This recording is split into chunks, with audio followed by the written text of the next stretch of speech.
Hello, friends, and welcome back to Beyond the Torch. I'm Todd here with Leslie, and we have a super fun and special guest with us today from the season just before ours. Woo! In the jungles of Fiji, the first season to film in Survivor Fiji, Mr. Anthony Robinson. Hello, hi guys. Welcome. Yeah, hello. Thanks for having me. It's nice. Yeah, not only are we having you, but dude, you were like the grand finale for season 1 of Beyond the Torch. So yeah, this is going to be the last one that you'll see until January. I will be recording a little bit in December with Courtney. Courtney and I think we have 3 different episodes we're going to record, but those won't play until January. So we can have the holidays off with our families. And of course, Todd is now making as many pops as he possibly can in 24 hours. Yes. So I'm taking off the month of December. Oh, there it is. Yeah, Look, Todd, or Anthony has his pop hanging up here. You should go look at it on YouTube if you're listening. oh, yeah. So I'm cool. taking off the month of December because I have Christmas orders to fulfill. Yes. So I will be gone. And our good friend Courtney is sitting in for me, but I'll be Yeah. back. Don't you worry. Yeah, definitely be back. She's just going to fill in. And I think we have some pretty good names. I think we've got Boston Rob and Tina Wesson and Brian Corridon. So those will be some really fun episodes that you'll hear in January. And Todd and I will start recording again in January. So enough of that housekeeping crap. Anthony, how are you? I'm doing okay, man. I'm just kind of like trying to stay dry out here in sunny Southern California. It's been raining for like, do you feel like Noah? I mean, like, it's been raining off and on since like Thursday night. It's not that, as we like to say, Southern California, we really needed it. yeah. I saw a weather map and they show it. They said they were evacuating people in parts of Southern California. Like You did make it sound like a really bad situation. You know, here's the thing, and people forget it. And for my people who are like, Southern Californians freak out, and I'll say Southern Californians because we are a different breed than my Northern Californian friends. But in Los Angeles, more so, the LA area, we were built for mostly sunny days, and it's kind of how it works. I would live there. That would be the only reason I would live. Well, I mean, yeah, I mean, it's, I get that. But the thing is, like, we used to have rain, and we used to have rain on the regular, but we've gone many years without it. And if you know anything about like how the desert works, or how that kind of that ground works, when it hasn't had water in a long time, it soaks it all up immediately, and then everything else runs off. Yeah. And we've had a weird relationship with water for years. I mean, the LA River, which people, the big drainage ditch, the reason it got built was because, we had a huge flood in the 1920s. Yeah, a huge flood that basically flooded all the way to, like the area where I live. So, and people forget that like it is an actual river. I didn't know that. I like that. Interesting. Yeah. Wow. So there's places that drain, and places that drain slowly, and places that drain fast. So some places are flooding, and some places get, we just had all the fires, that we're still rebuilding from. All that vegetation got burned off, and that holds a lot of the hills together. So now we get mudslides. It's kind of it is the Los Angeles cycle. It's like we get drought, we get fire, we get rain, we get mudslides, we get. But at least it sounds like you're a pro. At least, yeah. Los Angeles, like how it works. Born and bred. Yeah. So we joke about like we shake and bake. It's like we get earthquakes, we get fires, we're fine. We get the occasional riot or uprising, and it just happens. It's the circle of life in Los Angeles. Circle of life in Los Angeles. Yeah. I love it. Well, we are excited to dive into your story, Anthony. I know it's going to be so much fun. Before we do, though, we always like to highlight our fans because Todd and I not only love Survivor fans, but we are Survivor fans. And so we developed this one little segment for the show called The Fans Have Spoken, where we give them time to share what the show has done for them. And then we just kind of get to talk about what they say. And today we have Lewis, and he is sharing his journey about Survivor. Hey, this is Lewis. And personally, Survivor for me helped me a lot during the pandemic, as I was very depressed during that time. And I remember finding the first season of Survivor like on Paramount Plus, and just like very getting fascinated into it, and like it got me out of my depressions. And I kind of binged the whole show by the time the pandemic was over, which I don't know if that makes me addicted or not, but still. So I feel like for me, Survivor's one of the only shows where like it's not like any other reality shows where like people just like play up for the cameras. It's just generally real people and their emotions. Like I just think one Survivor moment I always think about is on season 40 with Ethan after, his battle with cancer and then him coming back all these years later to play it, even though he was taken out early, just like the strength and the power he had during that season and the impact is just was truly inspiration for me. And then I'm always the underdog in my life, so relate to stories like some of the women like Jerry, Party, Michelle. Yeah, Survivor really has captured my life, and I always will be appreciative of it. So yeah. Oh, Lewis. It's very cool. Todd, how many of these do we hear where people like jump in because of the pandemic and it I helps love get them through pandemic it? Survivor fans. So like it's very interesting to me. And this is like how so on Instagram, so we didn't have Instagram back in our Survivor era days. So I had about 6,000 followers before the pandemic, right? Within 1 week, it jumped to 14,000 Whoa. in 1 week. And this was because of Survivor pandemic fan, like I'm not even kidding. Now it's like over 20,000, which is bizarre. And it's been 5 years. So like these Survivor fans that started in the pandemic are insanely amazing. They sit down and they binge 40 seasons of Survivor in a year. And that's a lot of Survivor. That's so much Survivor. And they're the ones who know all the details. They know all of the information because old school Survivor fans like myself, right? We knew all of the information, but we had to wait for a new season. We had to wait for a new season. So we didn't just retain it all, but these COVID fans, they have notebooks and they have, thick layouts on their computers of notes and they keep track of all this information. It's really impressive. I love a COVID Survivor fan. Yeah. Did you get any extra attention during the pandemic, Anthony? Do you remember?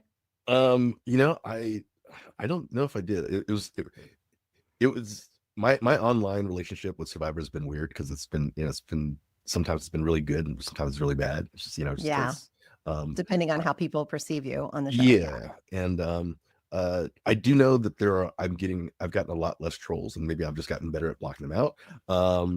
I think people's perception also has changed though. Yeah.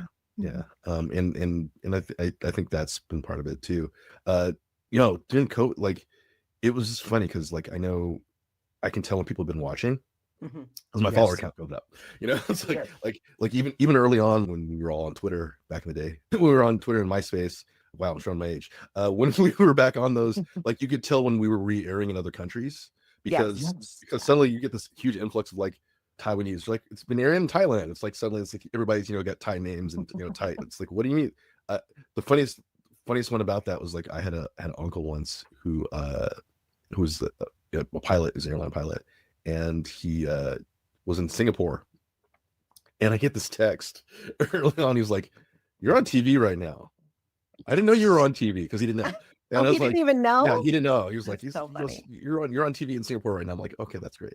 But yeah, no, COVID was relatively quiet.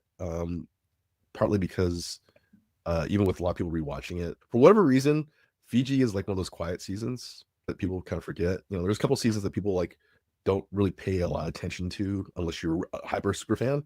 What I actually got an influx of were people who played like the tag games. Like there's games that people play on Instagram. For those of you guys who don't know, there's people who play games on Instagram where they basically do their own version of Survivor, where they get points for following a character, following different players in their real life on their Instagram. So if they post their kid, or if they post their dog or food, they get points, different things. They have challenges. Wait, what? That's hilarious. How did you not know this, Leslie? I didn't know that. That's so weird. Yeah, and then there's other ones where like if they tag you and get you to comment, they get points or like. Okay, I've had people send me stuff and I've done it, but I didn't realize that was the whole like premise of the show. That's their challenge. Their challenge is like get as many members of like X season respond. to respond, or get, like, That's so um, cute. or Okay, that's not gives, weird. Sorry, yeah, I didn't mean. no, I it's just not was a weird, little yeah. freaked out. I was No, like, no, "What?"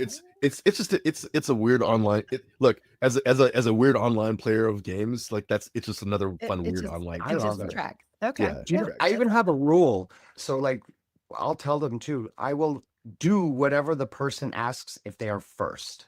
But after that, because I ah, could tell if it's one game, I'm like, nope, already did it for someone. You're in your game. And I like to make it a little harder. So that's something for all of you people who play those Ooh, games. I like that. okay, Nice, I'll do nice. it. interesting. You just You got to just be got to be fast. first. Yeah. Yeah. Well, also the big thing is you've got to be respectful. And like Yes. Yes. I've been fortunate enough to meet a couple other people, like later on, um, uh, just like At online, events and stuff. Yeah. at events, like used to be like at events, and now it's people like messages online. And I've been really fortunate to meet some lovely people. But then there's people who are just completely disrespectful. Like there's the folks who forget that one, you're a real person, Hmm. and that's the online thing that's been on forever. But also it's the people who just forget you're not the same person you were 20 years ago when you went on the Right. show. It's like I am not the same, self-conscious 33-year-old that I was, 32 going on a 33-year-old that I was when I went on the show. I am now the self-conscious 50-year-old who Some things never change. who doesn't have that patience for some of that. As I say, I got 2 teenagers, so like I don't have patience or time for the mean girl stuff, because Yeah, like yeah. now it's like, okay, cool. And then yes, I'm dumb. I will engage the beast, but Yeah. it's It's hard not to We sometimes. all it's have to learn that the hard way. Yeah. I always feel bad for like the brand new survivors. I'm always like, it's going to be really hard for like 15 minutes. I promise. They'll forget all about you. But it is hard. You're like, wait, everybody doesn't love me. Mommy said I'm It's amazing. fun. Oh man. Here's Um, the funny thing though, okay? So you talk about like being a self-conscious 32-year-old on Survivor, and we'll get back to how you applied and whatnot, but we met a lot of the Survivor Fiji cast because we were so close together, Yeah. season wise, right? So I met Anthony and Leslie met Anthony, really right away. And you are one of the nicest, most genuine, coolest people from the whole Survivor world, Thank and you. completely changed any look or image that was created on Survivor of who you are. I was like, that is not the same person. It So, is. I'm putting that out It there. is. Yeah, okay. It's But the same person, but it just, I think it's better when you can see the multifaceted Yeah. Anthony. Yes. You were only getting to see one little part. And I think that there's almost a connection with the audience, Anthony, with your vulnerability and the way that you felt on the game, like Absolutely. being sort of bullied. I mean, I love Rocky. But he, your relationship with him was pretty, let's say, rocky. But Such a bad dad joke. yeah, I know. Sorry, but it was. But it's true. But it's actually true. It's true. But like since then, do you still talk to him, or how did that go? Yeah. Oh You man, like do? Awesome. I said I said it out there on the island. It was the funniest thing is like in one of my interviews that never made the air. It was course. like, I'm like, yeah, he's rough on me and stuff, but he's at his heart, he's a good guy. Mhm. And I knew that I'm like, we're gonna go out and have beers after this. And literally it's like, we're sitting there up on the dais, and it was just funny because we're sitting there, at the reunion show next to each other, and we're just chatting. We're just like, okay, what's up, bro? And we went out and hung out afterwards, and we've kept in touch since. And like I wish him happy birthday every year. I try to. For those of you guys who don't know, his birthday is 9/11, so that's a fun day to not get messages. Yeah. So I try and wish him a happy birthday. He's a solid guy. And the first thing he did is funny. It's like in the streets of New York, the first thing he did was and I kid you not, like it's not hyperbole, he got down on his knees in front of my mom and my grandma and apologized to them for how he treated me. Oh my god. Which was and he, it was over the top and tongue in cheek, but he did it. And and it was like it was really sweet. And That's so sweet. And he carried a lot of stuff coming into the show already for himself. If memory serves correctly, he stopped smoking, like literally, like Yeah, he did the thing that so many survivors do. For those of you guys who are applying to survivors, do not cold turkey quit You gotta taper that crap. right before you get on the boat. Okay. You have a few people who quit smoking right as they jump. Yeah. from- It's like, I don't understand it. And it's like, but you see what that does to people, because if you look at all the famous villains Oh who yeah. stop, you find out later that they stop. No, Shane. it's Shane. I mean, Yeah. you find out like the guys who are like, oh, they literally stopped smoking like on the dock. You're like, well, no Dude. wonder, man. Yeah, that's It's- tough. Ooh. It's hard, but he was carrying a lot of stuff in, and I've found out from his friends that he got bullied. It's that cycle Aw, yeah. of things, and but his friends are genuine, and they showed up for him for his thing, That's and good. they came up to me, they're like, bro, don't take this guy's shit. It's like, he's cool, he's cool, but just whatever, you're cool. Yeah. And I was like, that's his friends came up and were like, dude, you're chill. And we have been off and on talking to each other. We've hung out, like when Anthony was still hanging out all the time, we were hanging out, and he's a solid guy. Yeah. He's That's just so good to hear. he's just I like Rock. I think he's a cool Yeah, guy, I mean, too. I thought he was fun to Yeah. watch. I think honestly, it's just two different approaches the to same how to things, deal yeah. with people. And you were more, I think, in touch emotionally. He was more, like that man. Like, and I feel like he was trying to turn you into that, like calling you a feminist, like that was some sort of, bad thing. Like it was a bad thing. Like, it's not- and you're yeah. like, yeah, I Me am a watching feminist. like that era, we were so many things from Fiji and China are like cancel culture now. Like it's Oh yeah. Yeah. Well, for absolutely. sure. can't say that. Yeah. Yeah, yeah. Well, it's that, and also it was just who some of the people thought that they were, or thought they were going to be when they're out there. Yes. And my All the season, time.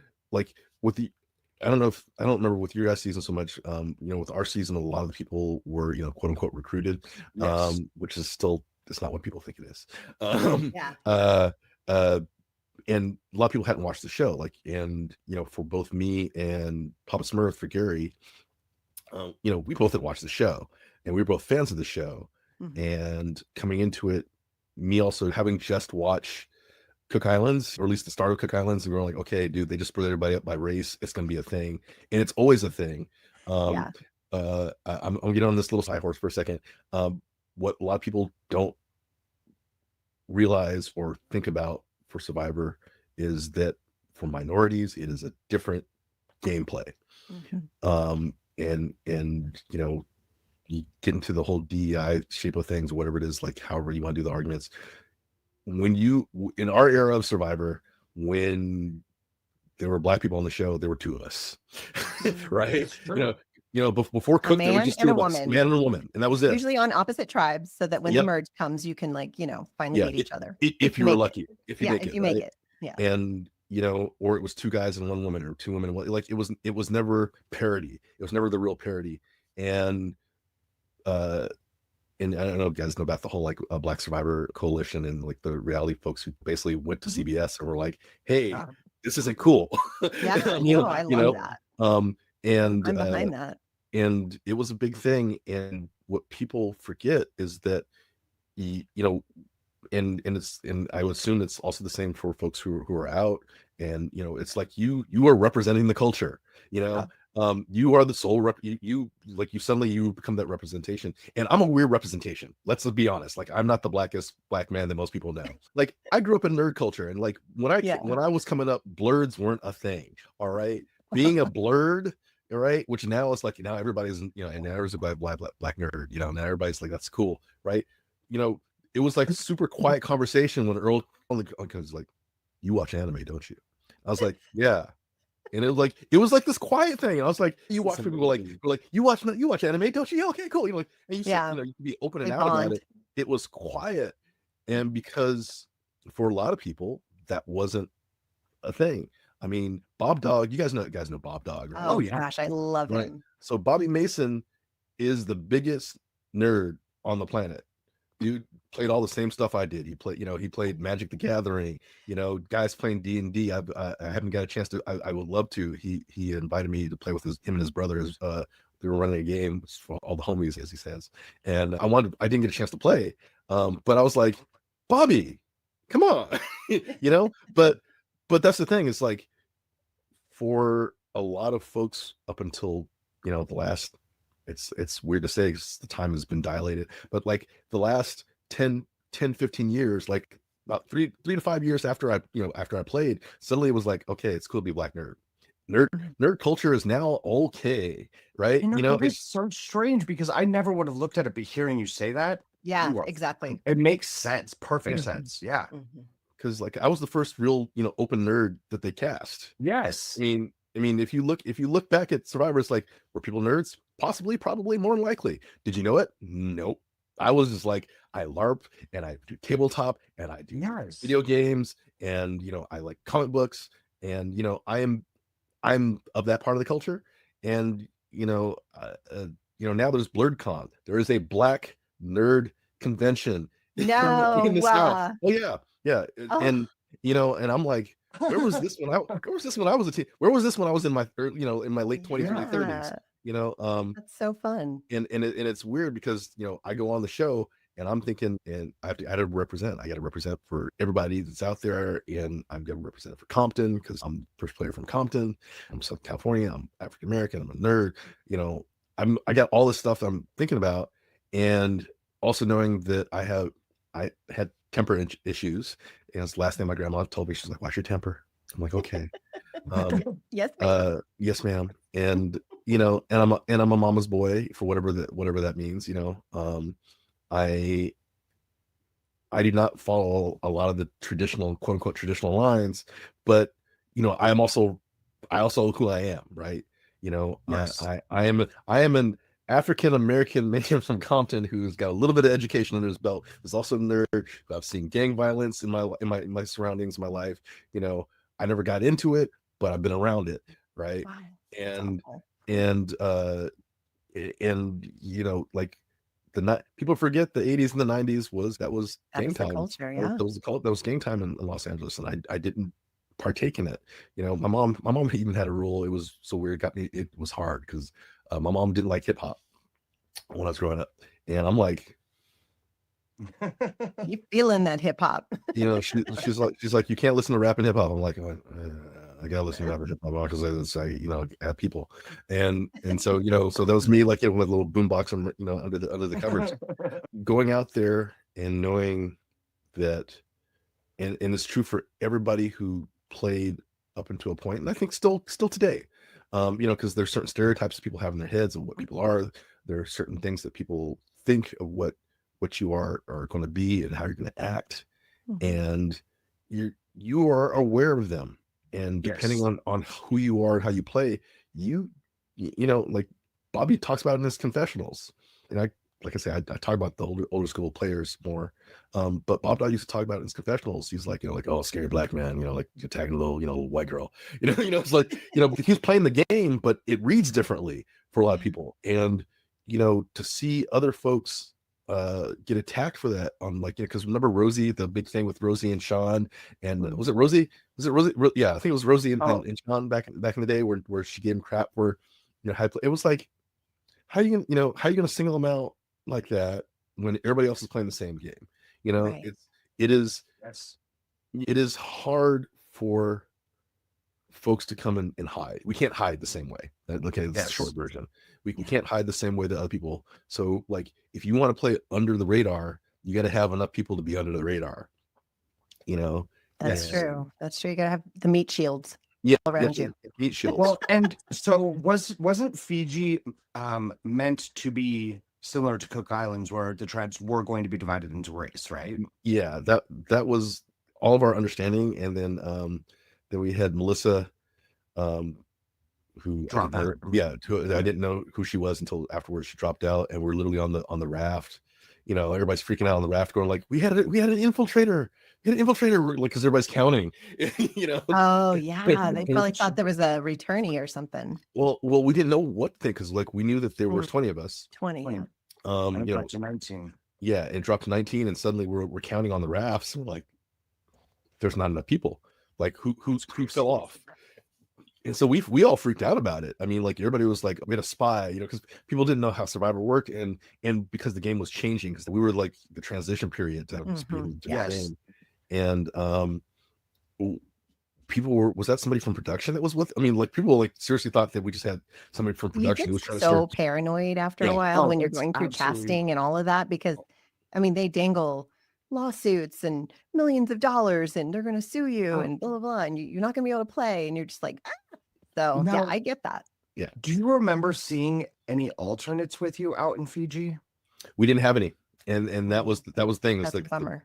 the way that they cast our season, there were no alternates because they cast Right. 20 people. You know, because usually it's Divided by race. well, yeah, right. Because they want to have five, five, and five, and usually it was like you have 16 and you bring like 2 or 3 alternate, two to 4 alternates. So having 20 people the first time, having that many people, Yeah. they weren't planning on anybody dropping out, and really a large part of that was that like it's her story, but from what we were told later, what we found out later was that as we got more and more out there and she stopped taking meds. I don't know if that's true or not, but supposedly she was on an anxiety meds. Not trying to start rumors. This is the story. This is the story. This is hearsay. But that she went cold turkey on her anxiety meds, and which they didn't ask her to do. That is one of the things that people aren't aware of, and because it was more obvious in the first season, first couple seasons, and less obvious later on as they tried to make it more and more, being there. About the medical box. There's the box. There's the box with like, you have meds, great, take your meds. It's like, good luck swallowing them, but take your meds. Because no one has any water, but sure, like work up enough spit for 20 minutes, and you can swallow swallow the horse pill that you have to take. Well, it's interesting to me though, because like I have ADHD and I take meds for it. They wouldn't let me take it. They wouldn't let me take my allergy medicine either. Wow. And I don't know if they just wanted to see me lose it. Ugh. By not being able to pay attention. I don't know. I tapered though. Like I tapered myself off. Wow. Yeah. And honestly, it really wasn't a problem for me out there because there's not a lot of distractions. Yeah. and honestly, and this is weird, the allergies weren't a problem because there was nothing to be allergic to. Like there were no chemicals. It was all very natural. I mean, like no food. So I had no problems with that. It was weird. 80% humidity, so like your nose is constantly draining. So your skin's... No, I mean no sneezing. It was weird. I got home and started sneezing, but like when I was there, I was fine. It was weird. But I know like ladies were able to take the birth control, and if you're on heart meds, like if you were on like life-saving meds, they you could take them. So they're in the med box, and I'm sure even now today that there's more. Because all I had, I should say, was the malaria medication. We all had to take that. The big ass horse pill. Yeah. The big ass horse pill and the little horse pill. Would I rather just have malaria or no? The malaria medication that also gave you night terrors. Yeah. Do you remember those side effects? Oh man. It's terrible. No. We had the thing for flarsis, which flarsis. Somebody look it up. Flarsis, which is it's this basically disease you can get from the biting flies. There's horse flies in Fiji that bite, or at least at the time. But all the locals apparently were immune. So they're like, here, take this pill and take this multivitamin so you don't die. It's that big. It wasn't it. It's like, it's big and it's dry. Okay. How do I swallow this with? Are there enough coconuts? There are never enough coconuts. No. Coconuts. Well, Anthony, what made you decide to even be on Survivor? What was this process? I mean, I know you're a gamer, so you were probably like, this just sounds like a fun game, but how many times did you audition and why did you do it? Or recruiting. Or were you recruited? It was a little bit of both. So at the time, my best friend Dave and I were, because we were working together. We're working together again now. It's funny. Life's full circle. But we were actually trying to put our application together for the Amazing Race, because we were like, can we do the Amazing Race? And so we had a bunch of stuff already ready to go. Like we've been looking at paperwork, mostly ready to go. And then we went on a trip. Like we went on vacation, because it's like bro vacation. We went to Canada, and because we basically you sit and you drink beer for a week. It's great. And that's what boys do on vacation. Okay. you sleep in, you eat red meat, and you drink a lot of beer. Sounds dangerous. Yeah, it's not good for your health by any means, but that's fine. And so we're sitting in Canada, and and I get back to just an inbox of messages, and I was on Friendster again. For the old people in the audience, remember Friendster? Yeah. So It's ringing Friendster, a bell, but I can't remember why. Friendster was the pre MySpace, which yes, again, pre MySpace thing is basically, it's like 6 degrees of separate. There, like the whole 6 degrees of separation. Friendster would use the same model, and it was put your friends in, you can see who their friends are, and you can make friend connections, and it drew the little paranoia lines for you. So it looked like a big cookie chart. It was weird. But on Friendster, I come back to this message from this lady named Dominique Ferrari. I love her with my whole entire heart. I love her. And it's basically, it's like, from somebody I haven't met, but like I believe her brother went to Yale as well. So she's like connected, she's like, oh, he went to Yale and he went to Yale, and so so we're connected through people. And she was like one of those degrees of separation. And I get this message that basically is like, hey, you have a lot of reality shows in your bio that you're fans of. Have you ever considered auditioning for one? Here's a number. Wow. And I was like, because I was like, really? Sure. Okay, really? And so, here I am calling back at like midnight. I'm like, this is the real numbers, and and it was like, hi, you've reached, Dominic Ferrari in casting. I was like, oh, okay. I was like, so like I ended up calling back at work the next, the next day. I was like, okay, let me call back. So this is real apparently. So okay, sure, I'll call. And I called, and I ended up talking at work for like an hour and a half. Oh wow. It started off with her just going like, what's your favorite show? What do you watch? I'm going like, well, I watched Amazing Race, but like really enjoy Survivor. And I went off on like an hour and a half about Survivor. Amazing. And because I was a fan. Of course. And she's like, how would you play? And what you do? I'm going, this and strategy. She goes, you sound like you'd be really fun to do it. I'd love to see if we can get you on this show that I'm working on. And I was like going, great. I'm like, she goes, do you want to know what the show is? Like, I haven't even asked what the show is, by the way. Like, I don't even know what the show is. And she's like, you want to know what the show is? I'm like, yeah. She goes, Survivor. I'm like, what? And like, I'm sitting there trying to like, I just had chills for you, Anthony. That's so fun. Oh my gosh. And I'm sitting here trying to be chill, like, because I'm like literally in the office. And she's like, let me get your address, and we'll get an application to you as soon as possible. Like, she said, fill out the little one, and then, can you fax it to me? She goes, fill out the little one, and then we'll send you the big one. The big one, like the big one. Oh yeah. The big one. And she goes, I'll FedEx it to you. And I'm like, okay. I'm like, send it to the office so I can get it. And she's like, yeah, you just need to do this tape. It's audition. I'm like, audition tape? Okay. She's like, yeah, but I need it. And mind you, this is like a Thursday, right? This is a Thursday. And she goes, but I need the tape by like Sunday morning. Oh, wow. I'm like, oh, okay. Like, sure. Okay. So what'd you do? So I filled out the thing literally that night, filled out the thing, faxed it that morning, got the FedEx in, got it, just went through that thing with a fine-tooth comb as much as I could, because dear God. Yes. Like, they know you better than you know yourself at this point. Yeah. I'm like, what?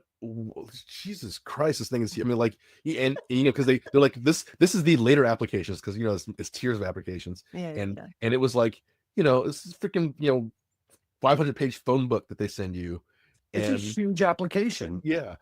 And it's like, who it's not just the release stuff, but like also the like, who's your favorite survivor? Who would you list here? Like all the stuff.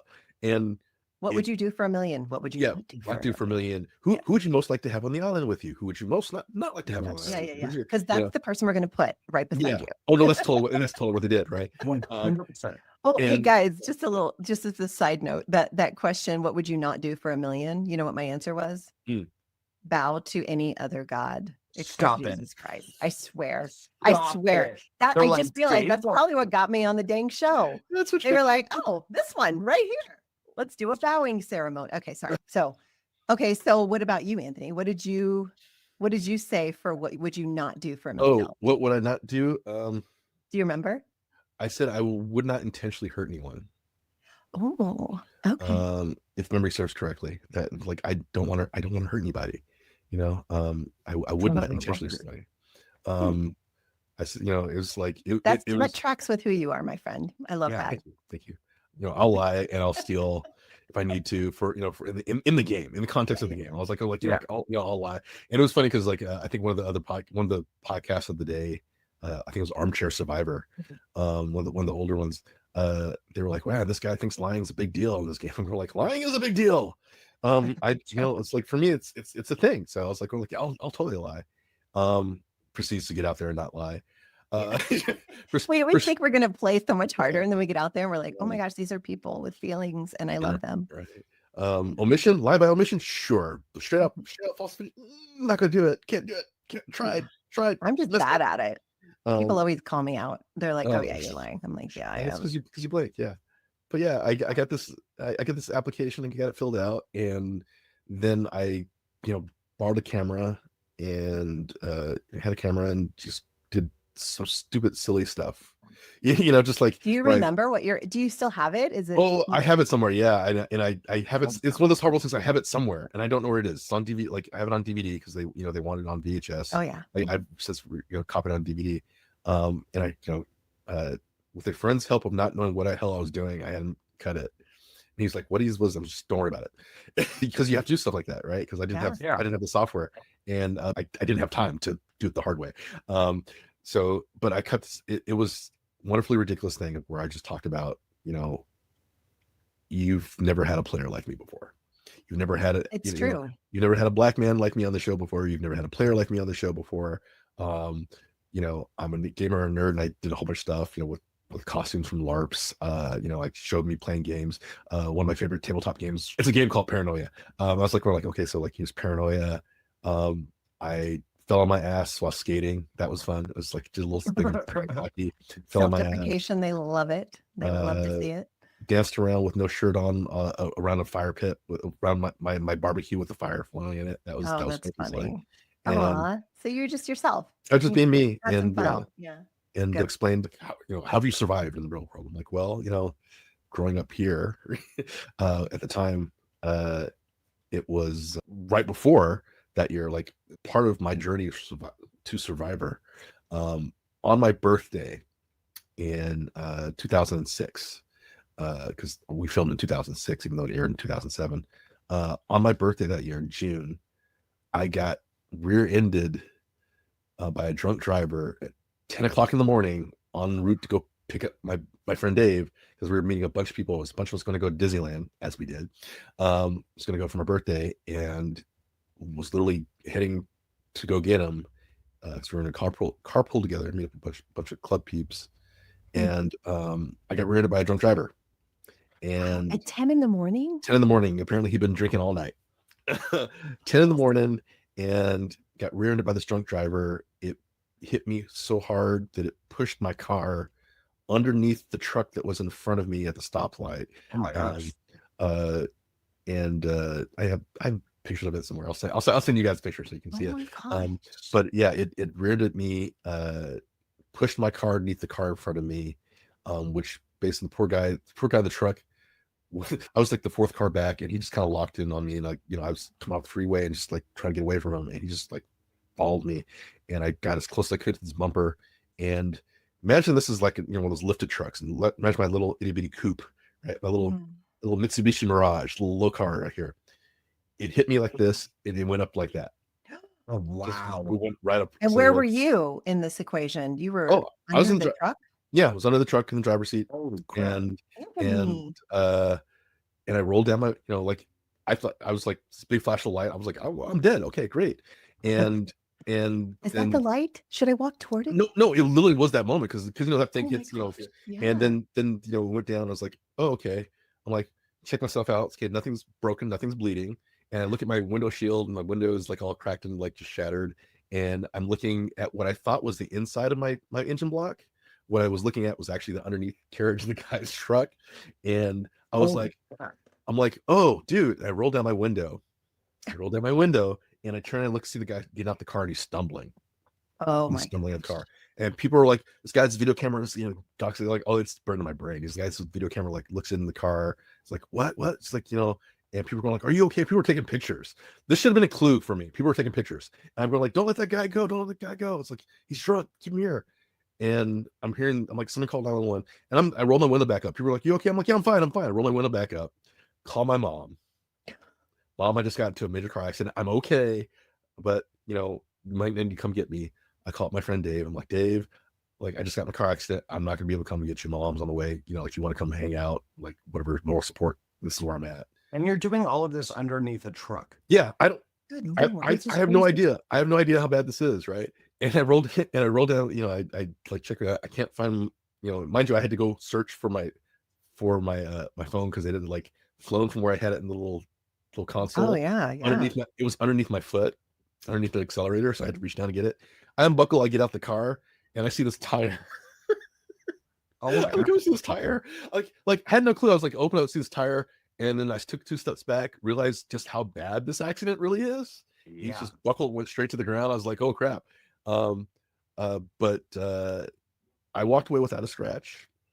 No one was the worst, probably the worst injury, because we were all injured. Like I was sore as hell. Whiplash, I'm sure. Yeah. But the guy in front of me, because poor guy's just kind of like kicking in his car, and like the next thing you know, he's vertical. Because when you get hit like that, your airbag doesn't deploy. So apparently he hit the steering wheel with his sternum. So I heard that he cracked his sternum, but he walked away. There was a dog in the front, like in the back of the bed, and because there was like 2 trucks. The poor guy at the stoplight, he was going home. He was literally like, his daughter saw the accident happen. That's how broken you are. Because she was up in the building. He was getting ready to turn to go in, and he had his dog there. And I made the paper. I made them because we were like 2 blocks from the Long Beach Press Telegram, and they came out and took pictures. And I made like there's like the front page, and then there's A1, which is the still color inside. Yeah, on the first half. The article. Wow. Yeah. So was this like after you had sent your application in? This was before.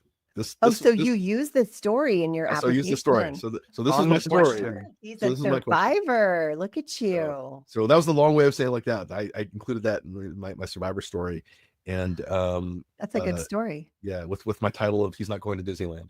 That's what the article says. That's not happening. But yeah, that was my survivor story, and I used that, and yeah, got the same reactions from Dominique and everybody when I told that. I'm sure. And I don't know if that's what got me in, but what do you think got you in? What do you think they put you on the show for? I think because I like to think I am who I present, Yes. so when I was like, this is who I am, and they got this thing, and then they saw me and they're like, oh, he actually is that, like he's that guy. And I think that's what got me in, just because it was, I'm gonna be me. Even though like a idiot, I was playing a game, I was playing me. I was playing a version of me until I was just me.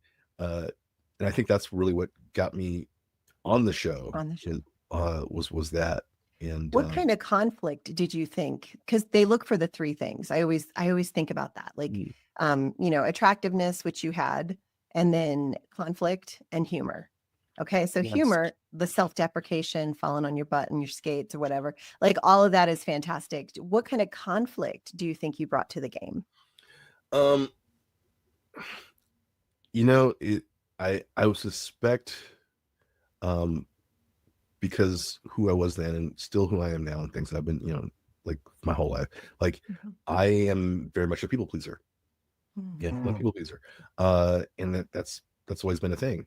And to different degrees with different people, it just depends. Yeah. But I think that was probably the conflict that they saw at some point. Give my 2 cents too here. Like it's going back to our very beginning of our conversation, the BLERD, like you broke the stereotype. Yeah, And yeah. so you were being put in there, and that in itself is the conflict. Yeah, that Where brings conflict. you were not the stereotypes that they used to cast. You know, you were breaking that, but they were casting the stereotypes still. They were casting the Rockies, and they were hoping for the confrontation. That's my assumption here. Oh, and I totally go with that, because that was part of it for me too, because it was very much the man-haters tribe, as people have called it. You know, when we end up with, you know, I end up with the tribe with, you know, with Rocky and All the the woman haters tribe. It was like with Rocky and Alex and Mookie, and with Dreams.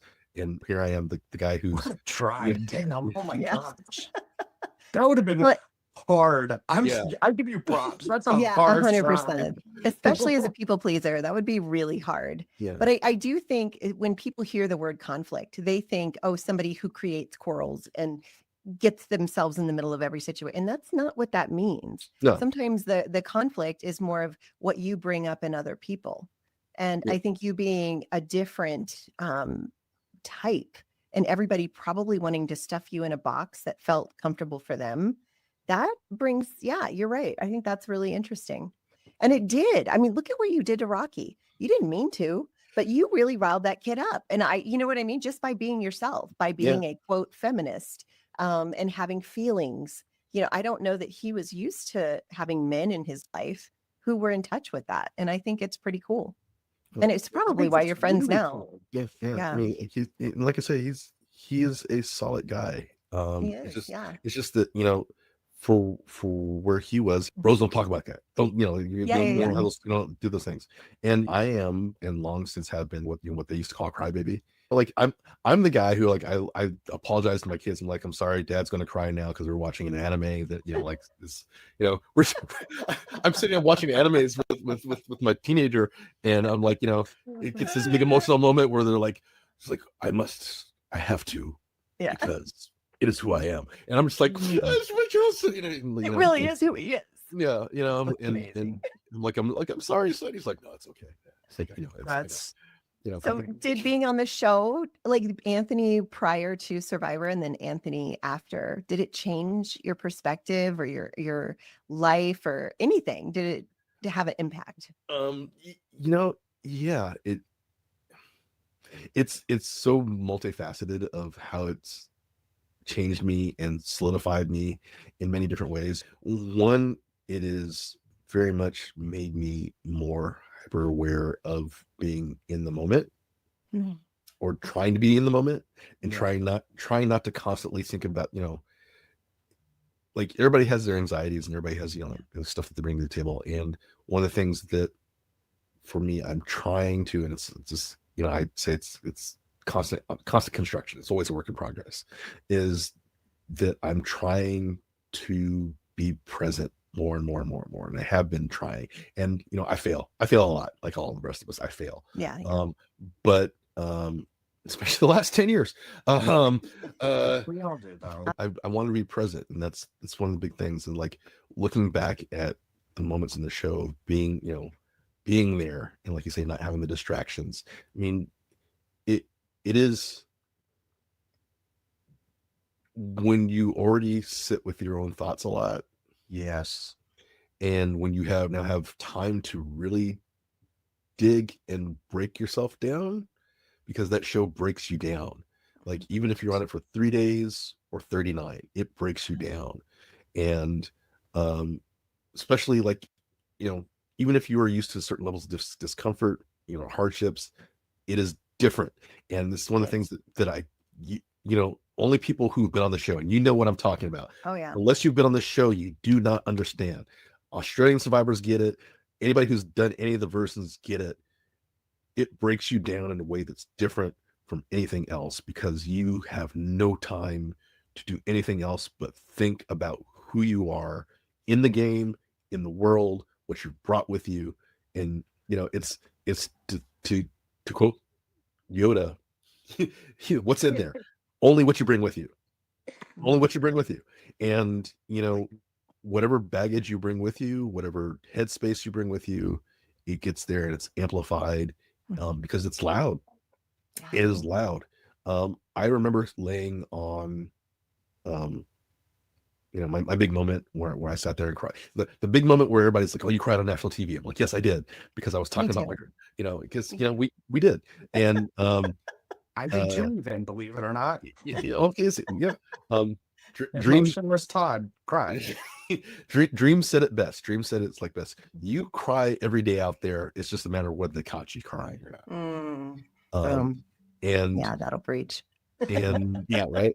And for me, it was sitting there thinking about who I am and where I was at that time, and missing my grandpa, who had passed many years before, and you know, knowing that he would never see who I was, never saw who I was as a man. There at that time, I'm doing it again. See, I try. You know, That's sweet. who I grew up to be as a man, who I was then as a man, who I would become now as a man. You would never get to see that.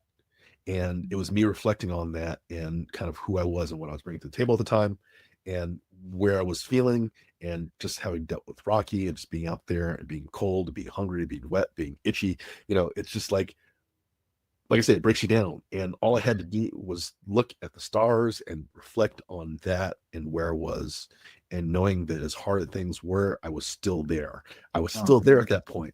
And because I was still there, I knew that anything that happened past that point would not be a reflection of me.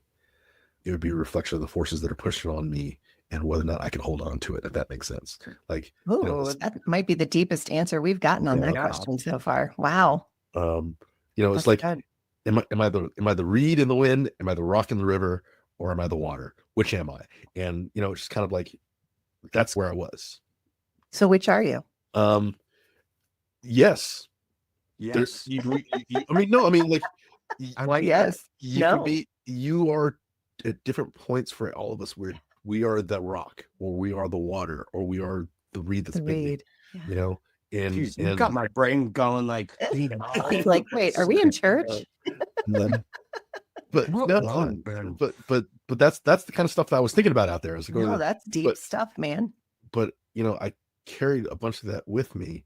And you know, when I found out I was going to be a dad, because it was a surprise, because it was a surprise, and you know, when I found that out, it was like, well, how do I do with this? How do I deal with that? And so, you know, there are times when in my relationship with my ex, it's just like how I deal with that. It's like, am I the rock? Am I the water? Am I the reed? Do I bend? Do I break? You know, do I get moved? Do I flow? To, you know, my heart.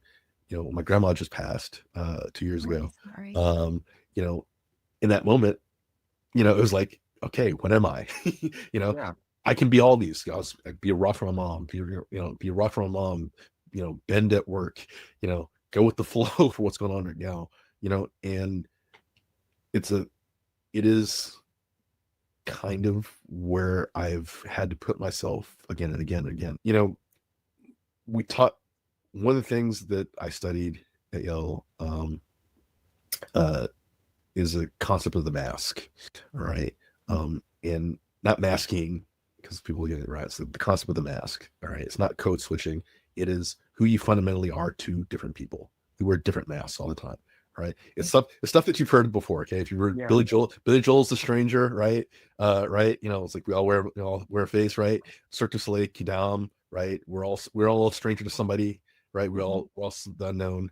The Fugees, you know, we all wear the mask, right? It's a trope that comes up again and again. And we all have different faces that we have to put on for different parts of our life, right? Not just code switch, not just like I talk to somebody different. It's like you are fundamentally a different person to different people sometimes, and you have to play that role, not just for them but for yourself, right? You have to, you know, we are brothers and sisters and fathers and mothers and friends and lovers, and we are strangers. That's a different mask that we wear, right? Employees, right? survivors. Yeah, survivors. I mean, like when you go to a convention, where you guys go to, like, you know, to events, you know, you put on the survivor face, right? And it's not just code switching. It's not just like you talking different to them. It's like you are, for them, that person they saw on the screen. Right. Yes. Right. But for you, so and so from Survivor. yeah. But also for you, you also have to put on a mask that you are you, but you are their perception of you, and it's a different mask, right? So, they want to put this mask on you, they want to put you in that pigeonhole, but you have a different face that you have to show. You are still who you are now at how many years later, from Survivor, because none of us are fundamentally the same person. We are different people. Right. And hopefully we've grown, hopefully we changed a little bit. If we're doing it right. If we're doing it right. And we become, I would hope so. Yeah. Oh yeah. At least a little bit. But we have a face that we have to be who we are when we look in the mirror, right? There's the face that we see when we look in the mirror, and of who we want to be, of who we want the world to think of us as we are, but also who we fundamentally want to be. And it goes back to the thing of like saying like perceptions, like on the show, it's like when you are going out there, it's like, who do you think you are? And who are you really? And who do people see you as? Right. And those are all different masks that you're going to wear. And coming off the show and growing up, let's just call it growing up, getting older. The wisdom comes knowing which mask you're most comfortable in. Which most serves you. Yes. Makes you feel most comfortable. Yeah, that's true. And which one fits the best, Yeah. because there are masks that we wear that don't always fit us. Right. And sometimes you want to put on the mask that you can be the best you, that has the best fit, and that the world can look at you and you can wear it with confidence, knowing that that's who you are. Sometimes that's a villain. Sometimes for some people that's going to be being a villain for in somebody else's story, right? Yeah. And one of the cool things that I pulled away from this, kind of circle back to actually answer your question, is that the challenges for me has been growing and learning to know that I cannot and do not have control of how other people perceive me. It's true. And how they see me is not necessarily my responsibility. I can only do my best to wear the mask that works best for me, and let other people decide what that story is, which is what Survivor is. Survivor is they take this little bit of you, right? They take this part of you or this part, and they go, right? Yep. And they zoom in. Right? They zoom in and they stretch it out to make it huge, right? If you look at tropes, Survivor, Rocky's a bully, right? But Rocky is also had family things he's gone through. He's got strong friendships. He's fundamentally a good guy, cares about people around him. Ultimately, his bullying on the show is not about him wanting to belittle me. It was about him trying to pick me up, but he's trying to help you be better. Yeah. Better. But it's just a different way of doing it. Different way, right? yeah, that you're used to. Yeah. And even for you guys, so people call what Courtney one of the biggest villains. I'm like, really? Really? I mean, really? No, she's one of the sweetest. She's a sweetheart, and it's just funny because you look at how people are portrayed on stuff, it's the whole heroes and villains and and stuff. It's like there are people who are fundamentally different than they are on the show, and not at the base levels. Like what you see on the show is real. It's it's who they are, but it's not the whole. It's not the whole of who they are. And it's who they are when you take away all the comforts of life and food and throw them into a situation that they've never expected to be in. That's what happens. Yeah. And it's one of the things for me that why I sometimes do engage, because it's like there's a whole thing going on right now. I don't know if you guys have seen it. The whole thing of everybody's going oh, it's so fake when they hand you food. That's back to that again. It's like, oh, they hand you food, and I'm saying that with the newer cast, the 49, they're like, oh, you had it easy, and I'm just like, nope, you go ahead, tell them, no, it's not, it's real. But I still have scars. It's like, I'm sure we all still have scars. I know you still have your what'd you name him? Your parasite? Parasite. Oh yeah, Juan. Juan the parasite. Juan the parasite, right? It's like, Survivor fundamentally, like I said, it breaks you down. It physically changes you. I mean, there are people who have not come back from some of that stuff, you know. Yeah. Reality TV, especially the non-manufactured, okay, it's because there's a different people lump it all together, and you know, Yeah. the game shows, right? I want to say combat reality, but you know, not combat. Challenge. The challenge. Thank you. The challenge reality shows, right? You know, ones where it is a game where you are challenged against other people, pitted against other people, right? There are aspects of it that are quote unquote fake, you know, and it, depending on the type of show it is, but ultimately, you see real people doing real stuff. Yes. And sometimes they get hurt emotionally. I mean, people forget about the pirate theme one that Mark Burnett did. Pirate Master. Yeah. All right. I'm still friends with Kendra Guffey. Right. Yeah. Kendra's my girl. That's great. And people forget that there was a trigger warning. There was a suicide, you know, because of that show. Because I didn't know that. Yeah. So and a lot of people didn't like her on the season, is, you know, and but also, you know, one of the ladies, she was the lawyer, she got so bullied online by what people perceived her. Like the response online was so malevolent that she, you know, and she had some other, she had other issues too, but you know, she unalived herself, and that's that breaks my heart. I didn't know that. You know, and that's the scary thing going on reality shows, guys. Yeah. Is like, I mean, people do have their opinions, and they forget that you're a real person, and they don't hesitate to share how much they hate you or how much they love you. So you can believe either one and still be injured by it. You know, if you think you're the crap and that nobody can, you know, bring you down because everybody loves you, they'll hate you in 5 seconds the minute you do a move that ticks them off. Like, it's so fickle. And if you don't know who you are, if you don't have that real sense of self going into this, that is a recipe for absolute disaster. So I actually had a fan reach out to me literally about 3 days ago, and they said, so I have a question. When you were auditioning or going through the casting process of Survivor, did you think about the side of reality TV where people will not like you? And I was like, to be completely honest, I had thought about it, but that's just because I was like obsessed with Survivor, but it wasn't something I stewed on. So it wasn't something that I was necessarily prepared for. So after the show, not everybody's going to love you ever. There's not any contestant that nobody, or, you know, everybody loves, period. Someone's going to hate you, and they're going to say something about that online, and you're going to read it, and you're going to get your feelings hurt, and it's not going to be fun. And so there is really no proper way to prepare for it. You just have to be ready for it.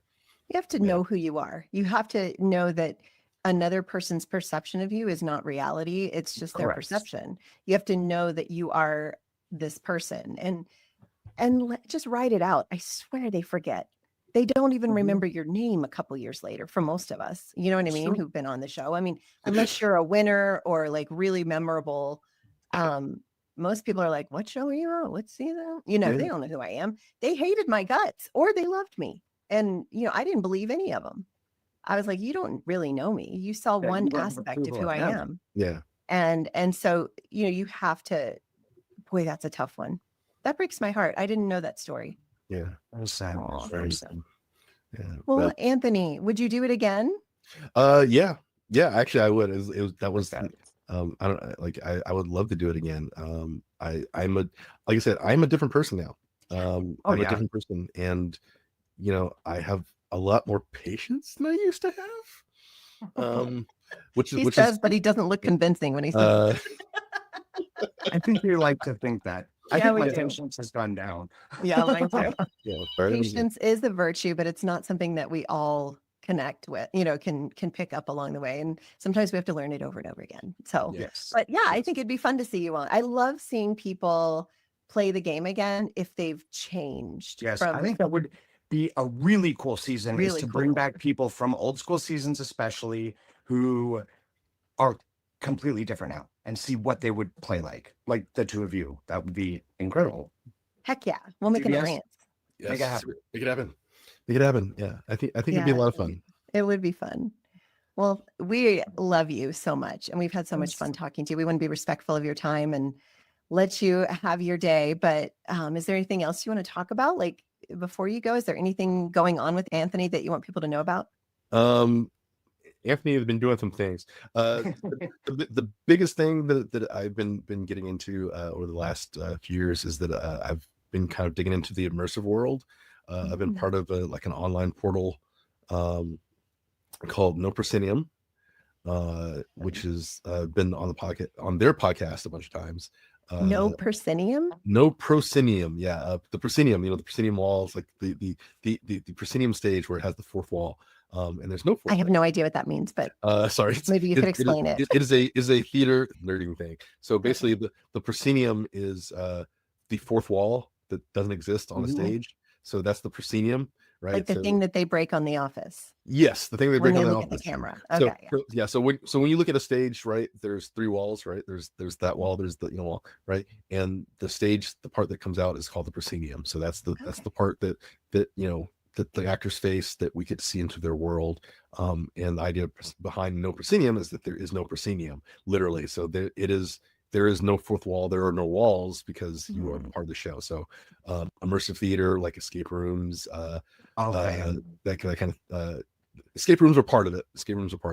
But it's like the larger, oeuvre, as it were, of the art form. So like theater, theater that doesn't that you are part of the show, that you are in the same on the same plane as the show itself.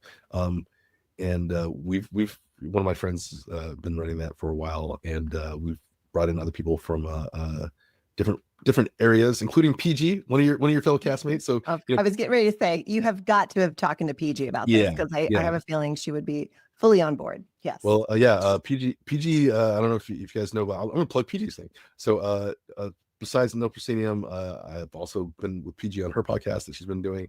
REA, Room Escape Artists, is the group that she's been working with, and they actually interact and work with No Proscenium as well.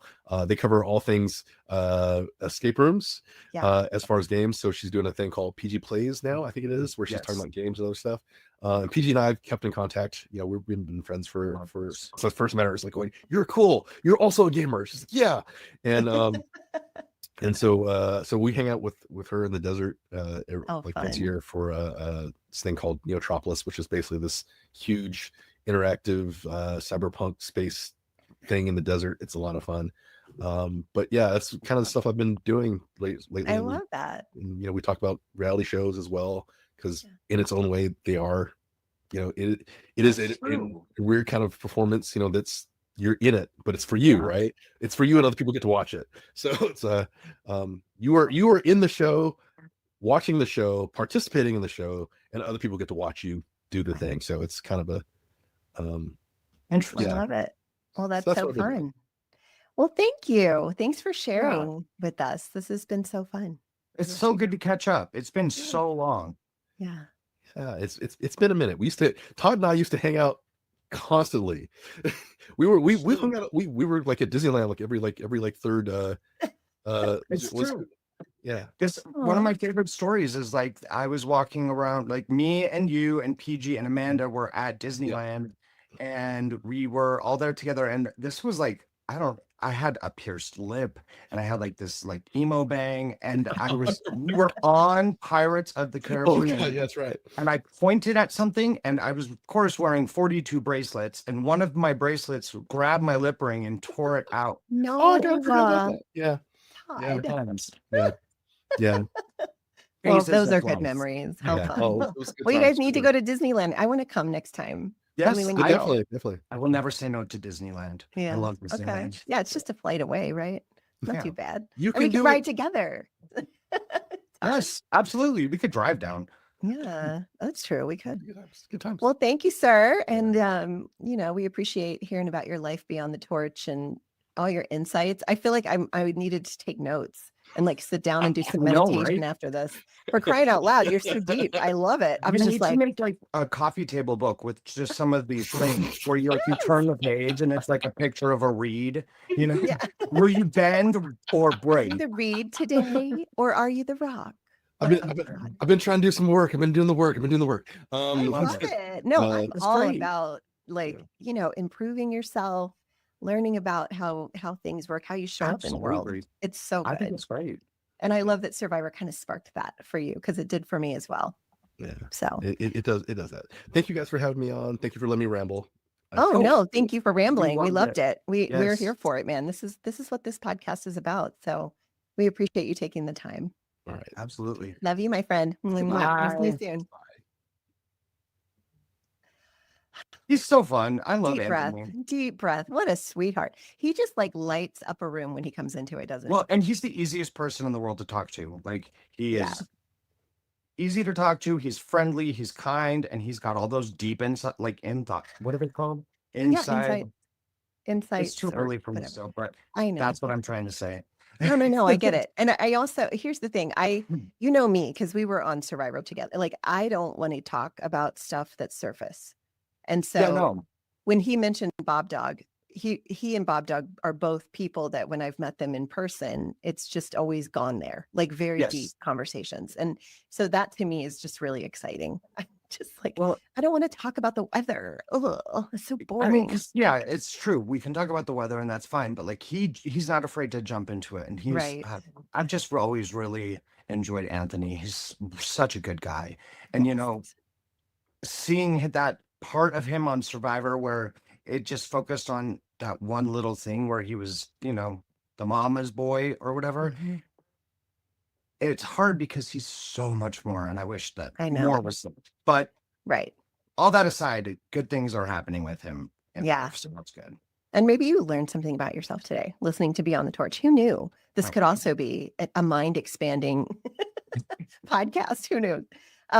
Well, speaking of podcasts, you guys listen, if you are enjoying Beyond the Torch, do us a favor and share it with somebody who loves Survivor, because that's how people find out about it, is through word of mouth. And also, make sure you're subscribed so it's right there when it's ready to go.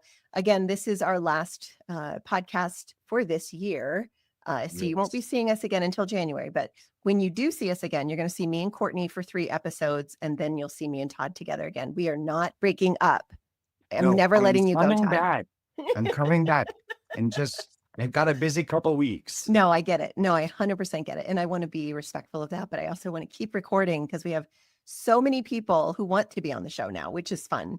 Now that people are kind of talking more about it, I'm getting notes from survivors like, hey, I think I'm ready. I'm like, yeah. Want to know who? Oh, well, I'll tell you later. Yeah. But I do have, like I said, 3 pretty good ones with Courtney coming up in December that we'll record. So Boston Rob, Tina, and Brian. Yes, I know. I'm jealous. Humans. I'm jealous, honestly. I know. I'm sorry. But we do have some really good ones. I actually got Rob Sesternino to say he would come on in February. So, hopefully I can hold him to that. And, if Rob, we'll see. I love Rob. Yeah, I would because I love hearing from people who I know this show has changed their life a lot. And Boston Rob, come on. I would love for him to bring Amber on with him too and talk about, their whole life has changed. And then, Rob is now like podcast king, like with all these different. Rob C is one of the reasons, like he's on my application. I put him down as like someone I wanted to play like. Aw. Did you tell him that? Have you told him that? You need to tell him.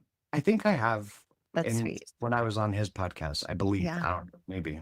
Yeah. Anyway. I put him and Sandra. So yeah. Well, and we love hearing from you. If you want to leave us a voicemail, the voicemail link is right there in the show notes. It's always there. And all you gotta do is click on it. You get 90 seconds to just share your heart. What do you love about Survivor? If you have questions for me and Todd that you want answered, then, let us know. We'll be happy to answer them. And if you're looking for a pop, Todd. Yes, I make custom Funko Pops for a living. So basically mini me's. I'll show you some that are in the works. I'm currently trying to make a dragon. Oh, it's so but cute. I will also make, people, mini versions of you. So I sculpt them all by hand. I work with my husband and we both make these little toys. And if you would like them made, so they're good wedding cake toppers, birthday gifts, Christmas gifts, all that good stuff. Shoot me a message, Todd's Pop Shop on Instagram, or toddspopshop@gmail.com. Yay. Well, I love it. And if you're looking for a life or faith transition coach, I do that as well. My website is leslieneasecoaching.com. And I also have another podcast. If you are going through any kind of faith transition, it might be helpful to you to hear these other journeys. It's called Honoring the Journey. And I host that one by myself. The first season I had a co-host, but then she ended up having to not be able to help anymore. So I kind of said, well, I'm kind of enjoying this, so I'm going to do it myself. And I was a guest on it, and it's really, it was it's fun. a really great show. I mean, I love it. It's a little heavier than this one, Mhm. you know, but in such a good way. So like if you're questioning things, you know, just go look at the episodes. There's like 90 some of them now.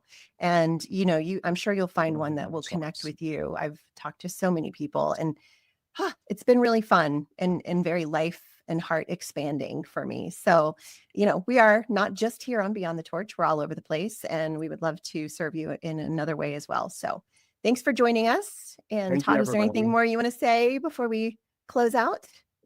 I am not leaving. I'll be back. I hope you all have safe and wonderful holidays.